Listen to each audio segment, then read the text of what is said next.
আসসালামু আলাইকুম। আজকে আমরা কথা বলবো বেসিক কম্পিউটার নিয়ে। যারা কম্পিউটার একদম নতুন, যারা কম্পিউটার কিছুই জানেন না, যারা কম্পিউটার কিনেছেন, শিখতে চান, তাদের জন্য আজকের আমার এই বেসিক কোর্স। তো বেসিক কোর্সের শুরুতেই কম্পিউটারের সাথে আমরা পরিচিত হইনি, চলুন পরিচিত হয়। এটা হচ্ছে একটা ডেস্কটপ কম্পিউটার। আপনারা জানেন একটা কম্পিউটারের মেইন অংশ হচ্ছে এটা হচ্ছে সিপিইউ, তারপর হচ্ছে মনিটর, তারপর হচ্ছে কিবোর্ড, তারপর হচ্ছে মাউস। এটা হচ্ছে ডেস্কটপ কম্পিউটার। ডেস্কটপের উপর রাখা হয়, সেই জন্য এটার নাম হচ্ছে ডেস্কটপ কম্পিউটার। এখন আমরা পরিচিত হব ল্যাপটপের সাথে। ল্যাপটপ মানে হচ্ছে যে কম্পিউটার কোলে রেখে ব্যবহার করা যায়, তার নাম হচ্ছে ল্যাপটপ। তো এটা হচ্ছে ল্যাপটপ, আপনারা নিশ্চয়ই এগুলো চিনেন, তারপর আমি একটু পরিচিত করে দিচ্ছি যারা নতুন তাদের জন্য। তারপর এটা হচ্ছে ডেস্কটপ কম্পিউটারের সিপিইউ মানে সেন্ট্রাল প্রসেসিং ইউনিট। কম্পিউটারের যত কাজকর্ম হয় এই সেন্ট্রাল প্রসেসিং এটার ভিতর থেকে সবকিছু হয়, কিন্তু তাই এটার নাম হচ্ছে সিপিইউ সেন্ট্রাল প্রসেসিং ইউনিট। এটা হচ্ছে মনিটর, এগুলো হচ্ছে এলইডি মনিটর।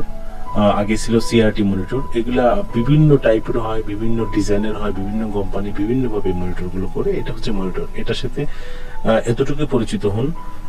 তারপর হচ্ছে এটা হচ্ছে কিবোর্ড, আমরা টাইপ করার জন্য, লেখালেখি করার জন্য এই কিবোর্ড আমরা ইউজ করি। তারপর হচ্ছে মাউসের এই যে দুইটা পাশ রয়েছে, একটা হচ্ছে লেফট, একটা হচ্ছে রাইট, আর এটা হচ্ছে স্ক্রল বার, চাকা, যেখান থেকে আমি ঘুরিয়ে ঘুরিয়ে কাজ করতে পারবো। তারপর হচ্ছে স্পিকার, কম্পিউটারের যে আউটপুট সাউন্ড বের হয় সেটার জন্য ইউজ করা হয় এই ধরনের স্পিকার। নানা রকম স্পিকার বাজারে পাওয়া যায়, আপনার পছন্দ মতো যে কোনো স্পিকার কিনতে পারেন। তারপর হচ্ছে হেডফোন, যারা স্পিকার ছাড়া কানে দিয়ে শুনতে চান তাদের জন্য বিভিন্ন রঙের বিভিন্ন ব্র্যান্ডের হেডফোন রয়েছে, আপনি সেগুলো থেকে বাছাই করে কিনতে পারেন। এটা হচ্ছে ইউপিএস, যেটা হচ্ছে কারেন্ট চলে গেলে বিদ্যুৎ ব্যাকআপ দেওয়ার জন্য ইউপিএস ব্যবহার করা হয়। এগুলা ছোট বড় বিভিন্ন সাইজের হয়, আপনার পছন্দ মতে বাজেটের মধ্যে কিনে নেবেন। তারপর এটা হচ্ছে প্রিন্টার, আপনি কম্পিউটার কাজ করার পর ছবি হোক বা ওয়ার্ডে কিছু লেখার পরে সেটা প্রিন্ট করতে চান, এরকম একটা প্রিন্টার প্রয়োজন হবে, এটা হচ্ছে প্রিন্টার।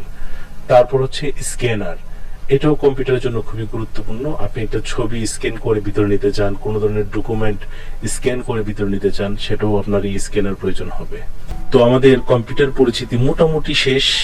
শর্টকাট আমি একটু পরিচয় করে দিলাম যারা নতুন তাদের জন্য।